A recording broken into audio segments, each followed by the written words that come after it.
ॐ हनुमते नमः। ॐ महावीराय नमः। ॐ रामदूताय नमः। ॐ अञ्जनीसुताय नमः। ॐ वायुपुत्राय नमः। ॐ महाबलाय नमः। ॐ रामेष्टाय नमः। ॐ फाल्गुनशखाय नमः। ॐ पिङ्गाक्षाय नमः। ॐ अमितविक्रमाय नमः। ॐ उदधीक्रमणाय नमः। ॐ सीताशोकविनाशाय नमः। ॐ लक्ष्मणप्राणदाताय नमः। ॐ दशग्रीवदर्पहाय नमः। ॐ रामभक्ताय नमः। ॐ अक्षहन्त्रे नमः। ॐ काञ्चनाभाय नमः। ॐ महातपसे नमः। ॐ लङ्किनीभञ्जनाय नमः। ॐ श्रीमत् नमः। ॐ सिंहिकाप्राणभञ्जनाय नमः। ॐ गन्धमादनशैलस्ताय नमः। ॐ लङ्कापुरविदाहकाय नमः। ॐ सुग्रीवसचिवाय नमः। ॐ धीराय नमः। ॐ शूराय नमः। ॐ दैत्यकुलान्तकाय नमः। ॐ सुरार्चिताय नमः। ॐ महातेजसे नमः। ॐ रामचूडामणिप्रदाय नमः। ॐ कामरूपिणे नमः। ॐ पिङ्गलाक्षाय नमः। ॐ वारिमैनाकपूजिताय नमः। ॐ कबलीकृतमार्तण्डमण्डलाय नमः। ॐ विजितेन्द्रियाय नमः। ॐ रामसुन्दरीप्रियाय नमः। ॐ योगिने नमः। ॐ रामकथालोलाय नमः। ॐ सीतामुद्राप्रदायकाय नमः। ॐ अशोकवनिकाक्षेत्रे नमः। ॐ सर्वमायाविभञ्जनाय नमः। ॐ सर्वबन्धविमोक्त्रे नमः। ॐ रक्षोविध्वंसकारकाय नमः। ॐ परविद्यापरिहाराय नमः। ॐ परशौर्यविनाशनाय नमः। ॐ परयन्त्रप्रभेदकाय नमः। ॐ सर्वग्रहविनाशिने नमः। ॐ भीमसेनसहायकृते नमः। ॐ सर्वदुःखहराय नमः। ॐ सर्वलोकचरिणे नमः। ॐ मनोजवाय नमः।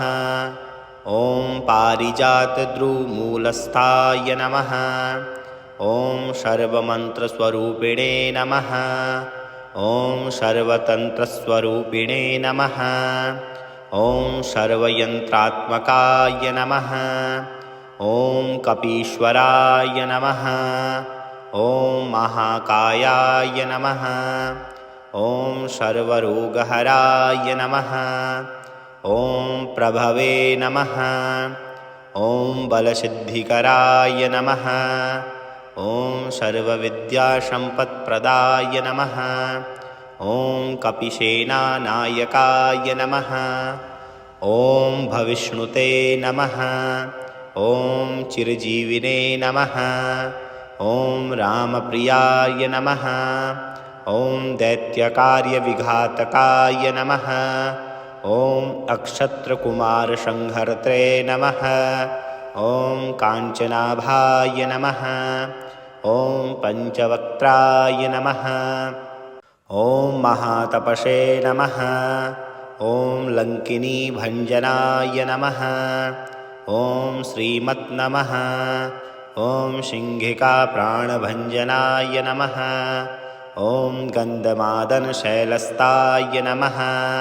ॐ लङ्कापुरविदाहकाय नमः। ॐ सुग्रीवसचिवाय नमः। ॐ धीराय नमः ॐ शूराय नमः ॐ दैत्यकुलान्तकाय नमः ॐ शूरार्चिताय नमः ॐ महातेजसे नमः ॐ रामचूडामणिप्रदाय नमः ॐ कामरूपिणे नमः ॐ पिङ्गलाक्षाय नमः ॐ वारिमैनाकपूजिताय नमः ॐ कबलीकृतमार्तण्डमण्डलाय नमः ॐ विजितेन्द्रियाय नमः ॐ रामसुन्दरीप्रियाय नमः ॐ योगिने नमः ॐ रामकथालोलाय नमः ॐ सीतामुद्राप्रदायकाय नमः ॐ अशोकवनिकाक्षेत्रे नमः ॐ सर्वमायाविभञ्जनाय नमः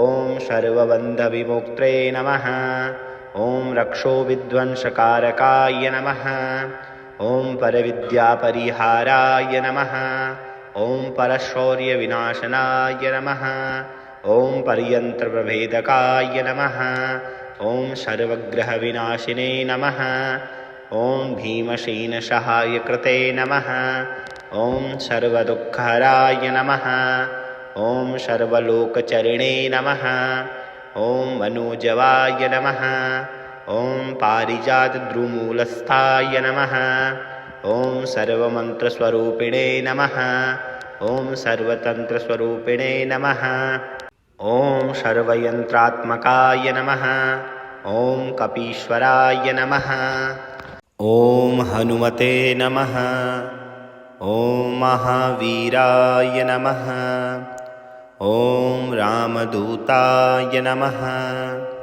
ॐ अञ्जनीसुताय नमः ॐ वायुपुत्राय नमः ॐ महाबलाय नमः ॐ रामेष्टाय नमः ॐ फाल्गुनसखाय नमः ॐ पिङ्गाक्षाय नमः ॐ अमितविक्रमाय नमः ॐ उदधिक्रमणाय नमः ॐ सीताशोकविनाशाय नमः ॐ लक्ष्मणप्राणदाताय नमः ॐ दशग्रीवदर्पहाय नमः ॐ रामभक्ताय नमः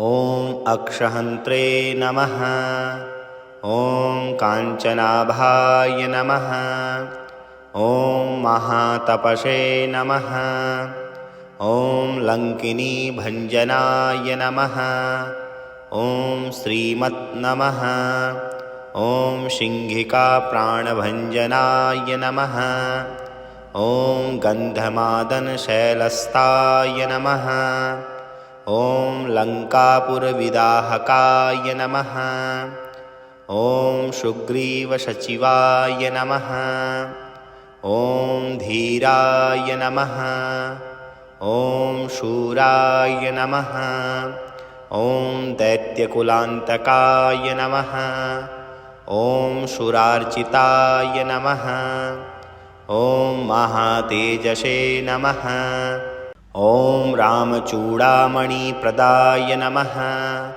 ॐ कामरूपिणे नमः ॐ पिङ्गलाक्षाय नमः ॐ वारिमैनाकपूजिताय नमः ॐ कबलीकृतमार्तण्डमण्डलाय नमः ॐ विजितेन्द्रियाय नमः ॐ रामसुन्दरीप्रियाय नमः ॐ योगिने नमः ॐ रामकथालोलाय नमः ॐ सीतामुद्राप्रदायकाय नमः ॐ अशोकवनिकाक्षेत्रे नमः ॐ सर्वमायाविभञ्जनाय नमः ॐ सर्वबन्धविमुक्त्रे नमः ॐ रक्षोविध्वंसकारकाय नमः ॐ परविद्यापरिहाराय नमः ॐ परशौर्यविनाशनाय नमः ॐ परयन्त्रप्रभेदकाय नमः ॐ सर्वग्रहविनाशिने नमः। ॐ भीमसेनसहायकृते नमः। ॐ सर्वदुःखहराय नमः। ॐ सर्वलोकचरिणे नमः। ॐ मनोजवाय नमः। ॐ पारिजातद्रुमूलस्थाय नमः। ॐ सर्वमन्त्रस्वरूपिणे नमः। ॐ सर्वतन्त्रस्वरूपिणे नमः। ॐ सर्वयन्त्रात्मकाय नमः। ॐ कपीश्वराय नमः। ॐ महाकायाय नमः। ॐ सर्वरोगहराय नमः। ॐ प्रभवे नमः। ॐ बलसिद्धिकराय नमः। ॐ सर्वविद्यासम्पत्प्रदाय नमः। ॐ कपिसेनानायकाय नमः। ॐ भविष्णुते नमः। ॐ चिरजीविने नमः। ॐ रामप्रियाय नमः। ॐ दैत्यकार्यविघातकाय नमः। ॐ अक्षत्रकुमारसंहर्त्रे नमः। ॐ काञ्चनाभाय नमः। ॐ पञ्चवक्त्राय नमः। ॐ महातपसे नमः। ॐ लङ्किनीभञ्जनाय नमः। ॐ श्रीमत् नमः। ॐ सिंहिकाप्राणभञ्जनाय नमः। ॐ गन्धमादनशैलस्ताय नमः। ॐ लङ्कापुरविदाहकाय नमः। ॐ सुग्रीवसचिवाय नमः। ॐ धीराय नमः। ॐ शूराय नमः। ॐ दैत्यकुलान्तकाय नमः। ॐ सुरार्चिताय नमः। ॐ महातेजसे नमः। ॐ रामचूडामणिप्रदाय नमः। ॐ कामरूपिणे नमः। ॐ पिङ्गलाक्षाय नमः। ॐ वारिमैनाकपूजिताय नमः। ॐ कबलीकृतमार्तण्डमण्डलाय नमः। ॐ विजितेन्द्रियाय नमः। ॐ रामसुन्दरीप्रियाय नमः। ॐ योगिने नमः। ॐ रामकथालोलाय नमः। ॐ सीतामुद्राप्रदायकाय नमः। ॐ अशोकवनिकाक्षेत्रे नमः। ॐ सर्वमायाविभञ्जनाय नमः। ॐ सर्वबन्धविमुक्त्रे नमः। ॐ रक्षोविध्वंसकारकाय नमः। ॐ परविद्यापरिहाराय नमः। ॐ परशौर्यविनाशनाय नमः। ॐ पर्यन्त्रप्रभेदकाय नमः। ॐ सर्वग्रहविनाशिने नमः। ॐ भीमसेनसहायकृते नमः। ॐ सर्वदुःखहराय नमः। ॐ सर्वलोकचरिणे नमः। ॐ मनोजवाय नमः। ॐ पारिजातद्रुमूलस्थाय नमः। ॐ सर्वमन्त्रस्वरूपिणे नमः। ॐ सर्वतन्त्रस्वरूपिणे नमः। ॐ सर्वयन्त्रात्मकाय नमः। ॐ कपीश्वराय नमः। ॐ हनुमते नमः। ॐ महावीराय नमः। ॐ रामदूताय नमः। ॐ अञ्जनीसुताय नमः। ॐ वायुपुत्राय नमः। ॐ महाबलाय नमः। ॐ रामेष्टाय नमः। ॐ फाल्गुनसखाय नमः। ॐ पिङ्गाक्षाय नमः। ॐ अमितविक्रमाय नमः। ॐ उदधिक्रमणाय नमः। ॐ सीताशोकविनाशाय नमः।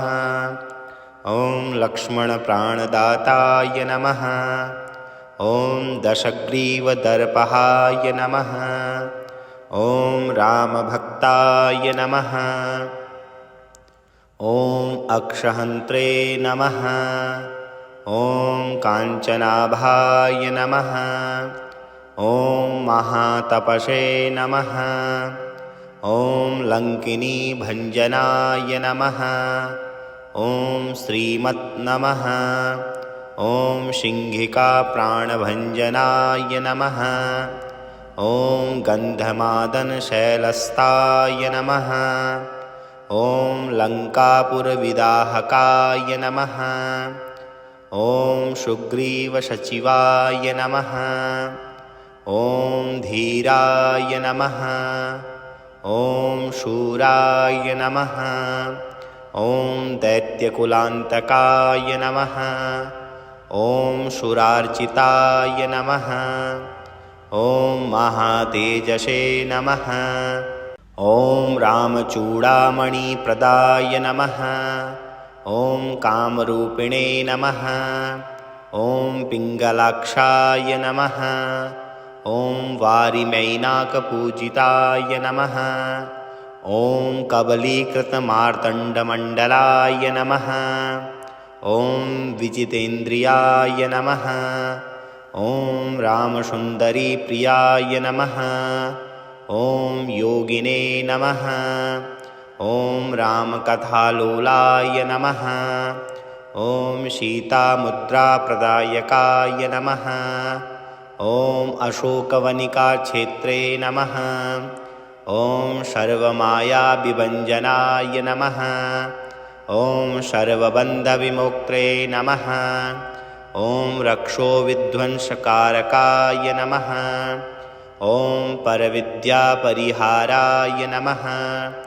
ॐ परशौर्यविनाशनाय नमः। ॐ परयन्त्रप्रभेदकाय नमः। ॐ सर्वग्रहविनाशिने नमः। ॐ भीमसेनसहायकृते नमः। ॐ सर्वदुःखहराय नमः। ॐ सर्वलोकचरिणे नमः। ॐ मनोजवाय नमः। ॐ पारिजातद्रुमूलस्थाय नमः। ॐ सर्वमन्त्रस्वरूपिणे नमः। ॐ सर्वतन्त्रस्वरूपिणे नमः। ॐ सर्वयन्त्रात्मकाय नमः। ॐ कपीश्वराय नमः। ॐ महाकायाय नमः। ॐ सर्वरोगहराय नमः। ॐ प्रभवे नमः। ॐ बलसिद्धिकराय नमः। ॐ सर्वविद्यासम्पत्प्रदाय नमः। ॐ कपिसेनानायकाय नमः। ॐ भविष्णुते नमः। ॐ चिरजीविने नमः। ॐ रामप्रियाय नमः। ॐ दैत्यकार्यविघातकाय नमः। ॐ अक्षत्रकुमारसंहर्त्रे नमः। ॐ काञ्चनाभाय नमः। ॐ पञ्चवक्त्राय नमः। ॐ महातपसे नमः। ॐ लङ्किनी भञ्जनाय नमः। ॐ श्रीमत् नमः। ॐ शिंहिका प्राणभञ्जनाय नमः। ॐ गन्धमादनशैलस्ताय नमः। ॐ लङ्कापुरविदाहकाय नमः। ॐ सुग्रीवसचिवाय नमः। ॐ धीराय नमः। ॐ शूराय नमः। ॐ दैत्यकुलान्तकाय नमः। ॐ सुरार्चिताय नमः। ॐ महातेजसे नमः। ॐ रामचूडामणिप्रदाय नमः। ॐ कामरूपिणे नमः। ॐ पिङ्गलाक्षाय नमः। ॐ वारिमैनाकपूजिताय नमः। ॐ कबलीकृतमार्तण्डमण्डलाय नमः। ॐ विजितेन्द्रियाय नमः। ॐ रामसुन्दरीप्रियाय नमः। ॐ योगिने नमः। ॐ रामकथालोलाय नमः। ॐ सीतामुद्राप्रदायकाय नमः। ॐ अशोकवनिकाक्षेत्रे नमः। ॐ सर्वमायाविभञ्जनाय नमः। ॐ सर्वबन्धविमोक्त्रे नमः। ॐ रक्षोविध्वंसकारकाय नमः। ॐ परविद्यापरिहाराय नमः। ॐ परशौर्यविनाशनाय नमः। ॐ पर्यन्त्रप्रभेदकाय नमः। ॐ सर्वग्रहविनाशिने नमः। ॐ भीमसेनसहायकृते नमः। ॐ सर्वदुःखहराय नमः। ॐ सर्वलोकचरिणे नमः। ॐ मनोजवाय नमः। ॐ पारिजातद्रुमूलस्थाय नमः। ॐ सर्वमन्त्रस्वरूपिणे नमः। ॐ सर्वतन्त्रस्वरूपिणे नमः। ॐ सर्वयन्त्रात्मकाय नमः। ॐ कपीश्वराय नमः। ॐ हनुमते नमः। ॐ महावीराय नमः। ॐ रामदूताय नमः। ॐ अञ्जनीसुताय नमः। ॐ वायुपुत्राय नमः। ॐ महाबलाय नमः। ॐ रामेष्टाय नमः। ॐ फाल्गुनसखाय नमः। ॐ पिङ्गाक्षाय नमः। ॐ अमितविक्रमाय नमः। ॐ उदधिक्रमणाय नमः। ॐ सीताशोकविनाशाय नमः। ॐ लक्ष्मणप्राणदाताय नमः। ॐ दशग्रीवदर्पहाय नमः। ॐ रामभक्ताय नमः। ॐ अक्षहन्त्रे नमः। ॐ काञ्चनाभाय नमः। ॐ महातपसे नमः। ॐ लङ्किनीभञ्जनाय नमः। ॐ श्रीमत् नमः। ॐ सिंहिकाप्राणभञ्जनाय नमः। ॐ गन्धमादनशैलस्थाय नमः। ॐ लङ्कापुरविदाहकाय नमः। ॐ सुग्रीवसचिवाय नमः। ॐ धीराय नमः। ॐ शूराय नमः। ॐ दैत्यकुलान्तकाय नमः। ॐ सुरार्चिताय नमः। ॐ महातेजसे नमः। ॐ रामचूडामणिप्रदाय नमः। ॐ कामरूपिणे नमः। ॐ पिङ्गलाक्षाय नमः। ॐ वारिमैनाकपूजिताय नमः। ॐ कबलीकृतमार्तण्डमण्डलाय नमः। ॐ विजितेन्द्रियाय नमः। ॐ रामसुन्दरीप्रियाय नमः। ॐ योगिने नमः। ॐ रामकथालोलाय नमः। ॐ सीतामुद्राप्रदायकाय नमः। ॐ अशोकवनिकाक्षेत्रे नमः। ॐ सर्वमायाविभञ्जनाय नमः। ॐ सर्वबन्धविमोक्त्रे नमः। ॐ रक्षोविध्वंसकारकाय नमः। ॐ परविद्यापरिहाराय नमः। ॐ परशौर्यविनाशनाय नमः। ॐ परयन्त्रप्रभेदकाय नमः। ॐ सर्वग्रहविनाशिने नमः। ॐ भीमसेनसहायकृते नमः। ॐ सर्वदुःखहराय नमः। ॐ सर्वलोकचरिणे नमः। ॐ मनोजवाय नमः। ॐ पारिजातद्रुमूलस्थाय नमः। ॐ सर्वमन्त्रस्वरूपिणे नमः। ॐ सर्वतन्त्रस्वरूपिणे नमः। ॐ सर्वयन्त्रात्मकाय नमः। ॐ कपीश्वराय नमः। ॐ महाकायाय नमः। ॐ सर्वरोगहराय नमः। ॐ प्रभवे नमः। ॐ बलसिद्धिकराय नमः। ॐ सर्वविद्यासम्पत्प्रदाय नमः। ॐ कपिसेनानायकाय नमः। ॐ भविष्णुते नमः।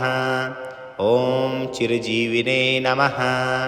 ॐ रामप्रियाय नमः। ॐ दैत्यकार्यविघातकाय नमः। ॐ अक्षत्रकुमारसंहर्त्रे नमः।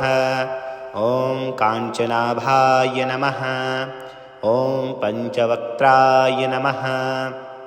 ॐ महातपसे नमः। ॐ लङ्किनीभञ्जनाय नमः। ॐ श्रीमत् नमः। ॐ सिंहिकाप्राणभञ्जनाय नमः। ॐ गन्धमादनशैलस्ताय नमः। ॐ लङ्कापुरविदाहकाय नमः। ॐ सुग्रीवसचिवाय नमः। ॐ धीराय नमः। ॐ शूराय नमः। ॐ दैत्यकुलान्तकाय नमः। ॐ सुरार्चिताय नमः। ॐ महातेजसे नमः। ॐ रामचूडामणिप्रदाय नमः। ॐ कामरूपिणे नमः। ॐ पिङ्गलाक्षाय नमः। ॐ वारिमैनाकपूजिताय नमः। ॐ कबलीकृतमार्तण्डमण्डलाय नमः। ॐ विजितेन्द्रियाय नमः। ॐ रामसुन्दरीप्रियाय नमः। ॐ योगिने नमः। ॐ रामकथालोलाय नमः। ॐ सीतामुद्राप्रदायकाय नमः। ॐ अशोकवनिकाक्षेत्रे नमः। ॐ सर्वमायाविभञ्जनाय नमः। ॐ सर्वबन्धविमुक्त्रे नमः। ॐ रक्षोविध्वंसकारकाय नमः। ॐ परविद्यापरिहाराय नमः। ॐ परशौर्यविनाशनाय नमः। ॐ पर्यन्त्रप्रभेदकाय नमः। ॐ सर्वग्रहविनाशिने नमः। ॐ भीमसेनसहायकृते नमः। ॐ सर्वदुःखहराय नमः। ॐ सर्वलोकचरिणे नमः। ॐ मनोजवाय नमः। ॐ पारिजातद्रुमूलस्थाय नमः। ॐ सर्वमन्त्रस्वरूपिणे नमः। ॐ सर्वतन्त्रस्वरूपिणे नमः। ॐ सर्वयन्त्रात्मकाय नमः। ॐ कपीश्वराय नमः। ॐ हनुमते नमः। ॐ महावीराय नमः। ॐ रामदूताय नमः। ॐ अञ्जनीसुताय नमः। ॐ वायुपुत्राय नमः। ॐ महाबलाय नमः। ॐ रामेष्टाय नमः। ॐ फाल्गुनसखाय नमः। ॐ पिङ्गाक्षाय नमः। ॐ अमितविक्रमाय नमः। ॐ उदधिक्रमणाय नमः। ॐ सीताशोकविनाशाय नमः। ॐ लक्ष्मणप्राणदाताय नमः। ॐ दशग्रीवदर्पहाय नमः। ॐ रामभक्ताय नमः। ॐ अक्षहन्त्रे नमः। ॐ काञ्चनाभाय नमः। ॐ महातपसे नमः। ॐ लङ्किनीभञ्जनाय नमः। ॐ श्रीमत् नमः। ॐ सिंहिकाप्राणभञ्जनाय नमः। ॐ गन्धमादनशैलस्ताय नमः। ॐ लङ्कापुरविदाहकाय नमः। ॐ सुग्रीवसचिवाय नमः। ॐ धीराय नमः। ॐ शूराय नमः। ॐ दैत्यकुलान्तकाय नमः। ॐ सुरार्चिताय नमः। ॐ महातेजसे नमः। ॐ रामचूडामणिप्रदाय नमः। ॐ कामरूपिणे नमः। ॐ पिङ्गलाक्षाय नमः। ॐ वारिमैनाकपूजिताय नमः। ॐ कबलीकृतमार्तण्डमण्डलाय नमः। ॐ विजितेन्द्रियाय नमः। ॐ रामसुन्दरीप्रियाय नमः। ॐ योगिने नमः। ॐ रामकथालोलाय नमः। ॐ सीतामुद्राप्रदायकाय नमः।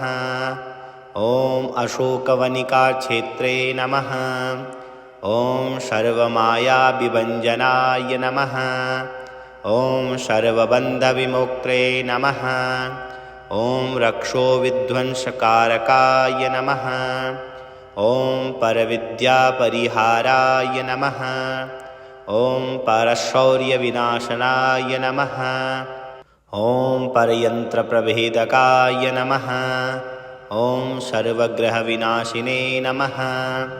ॐ भीमसेनसहायकृते नमः। ॐ सर्वदुःखहराय नमः। ॐ सर्वलोकचरिणे नमः। ॐ मनोजवाय नमः। ॐ पारिजातद्रुमूलस्थाय नमः। ॐ सर्वमन्त्रस्वरूपिणे नमः। ॐ सर्वतन्त्रस्वरूपिणे नमः। ॐ सर्वयन्त्रात्मकाय नमः।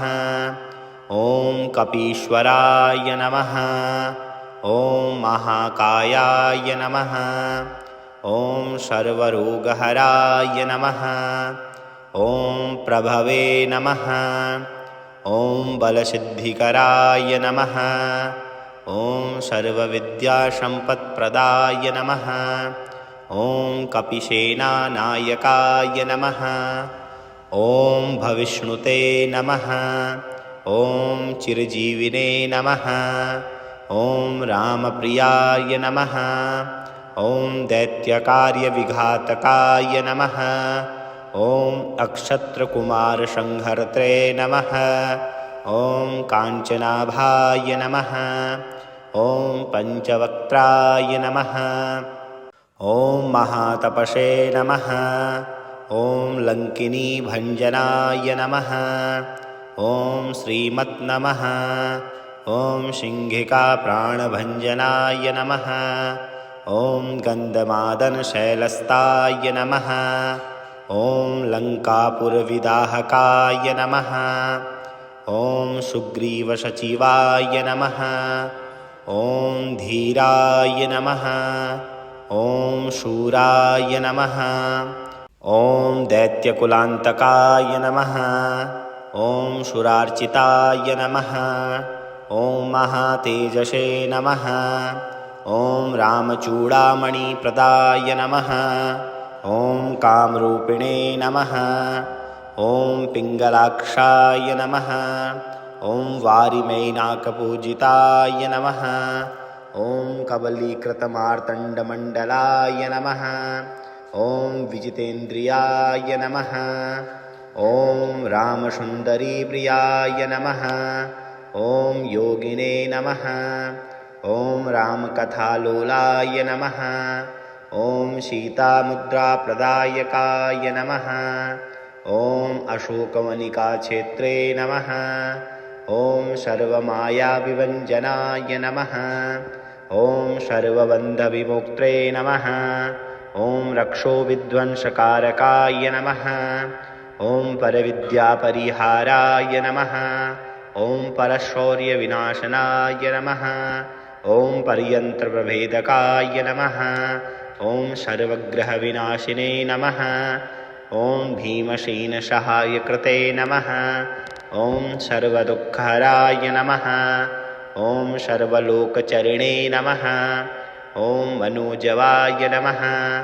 ॐ पारिजातद्रुमूलस्थाय नमः। ॐ सर्वमन्त्रस्वरूपिणे नमः। ॐ सर्वतन्त्रस्वरूपिणे नमः। ॐ सर्वयन्त्रात्मकाय नमः। ॐ कपीश्वराय नमः।